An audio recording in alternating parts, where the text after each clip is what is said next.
सास के साथ सोने वाली बहू। रजनी और अमर की शादी को अभी कुछ ही महीने हुए थे। अमर अपनी पत्नी रजनी से बहुत प्यार करता था। शुरू के कुछ दिन तो सब कुछ ठीक ठाक चलता रहा, लेकिन फिर छोटी छोटी बातों पर अमर और रजनी का झगड़ा होने लगा। अरे, तुमने फिर से गीला टॉवेल बेड पर डाल दिया। कितनी बार तुमसे कहा है कि सारा बेड गीला हो जाता है। अरे गुस्सा क्यों कर रही हो? गलती हो गई मुझसे, अगली बार ध्यान रखूंगा बस। हर बार पर बस यही कह के चल देते हो। सारा दिन सफाई तो मुझे करनी पड़ती है ना। देखो रजनी, इस तरह नाराज मत हो। मैंने कहा ना, मैं ध्यान रखूंगा आगे से। और फिर रात के वक्त रजनी अपना बिस्तर उठाकर बेडरूम से बाहर जाने लगती है। अरे क्या हुआ रजनी? सुबह वाली बात पर अभी तक नाराज हो क्या? नहीं, ऐसी कोई बात नहीं है। तो फिर तुम अपना बिस्तर लेकर कहाँ जा रही हो?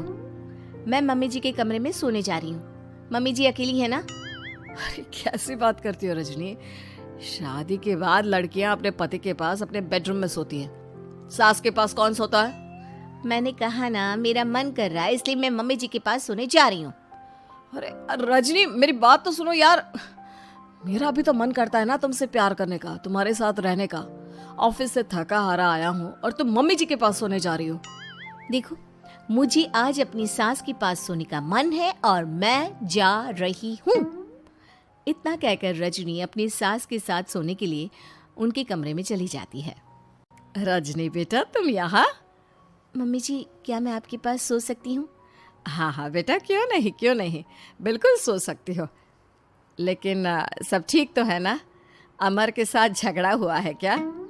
नहीं नहीं मम्मी जी, मैं रोज़ रोज़ इनके साथ उस कमरे में सोकर बोर हो चुकी हूँ। थोड़ा सा चेंज हो जाएगा इसलिए आपके पास सो जाती हूँ। आपको कोई ऐतराज़ हो तो बता दीजिए। अरे नहीं नहीं बेटा, ऐसी कोई बात नहीं, सो जाओ। और फिर अगले दिन। अमर बेटा, तुम्हारा रजनी के साथ कोई झगड़ा हुआ है क्या? नहीं तो मम्मी, ऐसे तो कोई बात नहीं है। क्यों, क्या हुआ? अरे वो कल रात मेरे कमरे में सोने आ गई थी तो मुझे लगा सब ठीक तो है ना बेटा? नहीं मम्मी जी, वो ऐसी बस उसका मन किया होगा। कह रही थी कि मम्मी अकेली है इसलिए आपकी चिंता हो रही थी। पर अगली रात को फिर से रजनी अपना बिस्तर उठाकर सास के कमरे में पहुंच जाती है। रजनी बेटा, आज फिर से मेरे पास सोने आ गई। मम्मी जी, आपको मेरा अपने पास आना अच्छा नहीं लगता? अगर ऐसी बात है तो मैं बाहर ड्राइंग रूम में चली जाती हूँ। अरे नहीं नहीं बेटा, ऐसा कुछ नहीं है। पर अमर अपने कमरे में अकेला होगा ना? अरे तो वो कौन से 6 महीने के छोटे दूध पीते बच्चे हैं, उनको डर थोड़ी ना लगता है। इतने बड़े हो गए हैं, 1-2 दिन अकेले सो लेंगे तो कुछ बिगड़ नहीं जाएगा। और इस तरह फिर तो ये रोज की बात हो गई। रजनी रोज अपना बिस्तर उठाती, अपनी सास के पास आकर सो जाती। सास उससे कुछ इसलिए नहीं कहती है क्योंकि उसे लगता है कि बहू बुरा मान जाएगी। एक दिन सुबह सुबह, माँ मेरे लिए चाय बना दो, ऑफिस जाने का टाइम हो रहा है। अरे बेटा, तो रजनी से क्यों नहीं कह देते? मुझे उससे बात करने का बिल्कुल भी मन नहीं है। अरे आखिर क्या बात है बेटा, तुम इतने उदास क्यों लग रहे हो? देखो ना माँ, आजकल रजनी का बिहेवियर मुझे कुछ समझ में नहीं आ रहा। रोज रात को आपके पास आकर सो जाती है। अगर उसे मेरी परवाह नहीं तो मुझे भी कोई फर्क नहीं पड़ता। अमर गुस्से में ही घर से ऑफिस चला जाता है। ये देखकर सास बहुत दुखी हो जाती है। और फिर अगले दिन, मम्मी जी, मैं आ गई आपके पास सोने। हाँ बहू, सो जाओ। पर वो क्या है ना, आज मेरा पुरानी फिल्में देखने का बड़ा मन कर रहा था। कोई बात नहीं, सो जाओ, मैं पिक्चर देखती रहूंगी। ठीक है मम्मी जी। रजनी की सास तेज आवाज में अपने कमरे में टीवी चलाकर रखती है।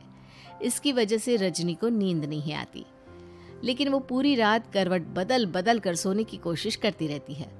सास को लगता है कि अब रजनी उसके कमरे में सोने नहीं आएगी, लेकिन अगली रात फिर रजनी उसके कमरे में सोने के लिए पहुंच जाती है। मम्मी जी, मैं आ गई। अरे बेटा, मुझे लगा कि कल तुम ठीक से सो नहीं पाई थी।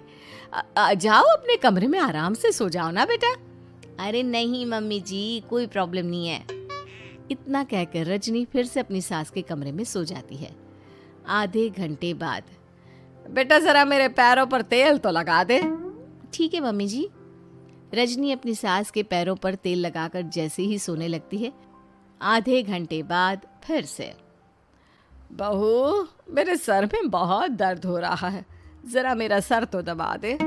ठीक है मम्मी जी, दबा देती हूँ। बहुत जोर से नींद आ रही है।